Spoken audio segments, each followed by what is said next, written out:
ସାଙ୍ଗମାନେ, ମୁଁ ଆଜି ଆପଣମାନଙ୍କୁ ଏମିତି ଗୋଟେ କାହାଣୀ କହିବା ପାଇଁ ଯାଉଛି ଯେଉଁଥିରେ ଆପଣମାନଙ୍କୁ ବହୁତ କିଛି ଶିଖିବା ପାଇଁ ମିଳିବ।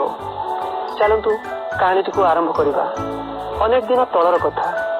ଜଣେ ବ୍ୟକ୍ତି ଗୋଟେ ରାସ୍ତା ଦେଇ ଯାଉଥିଲା।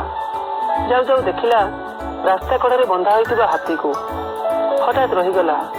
ସେ ଦେଖିଲା ହାତୀର ଆଗ ପାଦରେ ଗୋଟେ ରସି ବନ୍ଧା ହୋଇଛି। ସେ ଦେଖି ଆଶ୍ଚର୍ଯ୍ୟ ହୋଇଗଲା। ହାତୀ ପରି ବିଶାଳକାୟ ଜୀବ ଲୁହା ଜଞ୍ଜିରରେ ବନ୍ଧା ହେବା ବଦଳରେ ଗୋଟେ ଛୋଟ ରସିରେ ବନ୍ଧା ହୋଇଛି।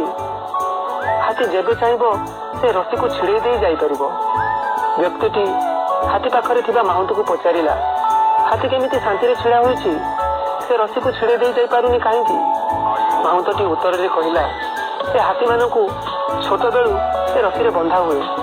ସେ ସମୟରେ ଏ ହାତୀମାନଙ୍କ ପାଖରେ ଏତେ ଶକ୍ତି ନଥାଏ ଯେ ସେ ରସିକୁ ଛିଡ଼େଇ ଦେଇ ଯାଇପାରିବେ। ବାରମ୍ବାର ଚେଷ୍ଟା କଲା ପରେ ଛିଡ଼େଇ ନ ପାରିବାରୁ ଏମାନଙ୍କୁ ବିଶ୍ୱାସ ହୋଇଯାଏ ଯେ ସେ ରସିକୁ ଆଉ ଛିଡ଼େଇ ପାରିବେ ନାହିଁ। ଆଉ ବଡ଼ ହେଲା ପରେ ବି ବିଶ୍ୱାସ ରୁହେ ସେ ରସିକୁ ଛିଡ଼େଇ ପାରିବେ ନାହିଁ।